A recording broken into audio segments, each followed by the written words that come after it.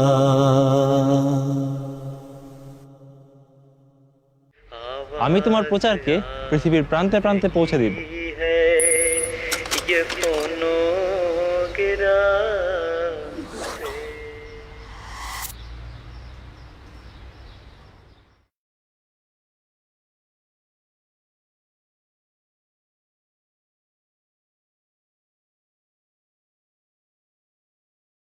خلافتنا بمسرور فتية عظيم شأنها بين البرية. Assalamu alaikum wa rahmatullahi wa barakatuhu, and welcome to another episode of Beacon of Guidance. This series is a compilation of questions and answers given by Hazrat Amir al-Mu'mineen Ayyadahullahu Ta'ala bin Nasrihil Aziz.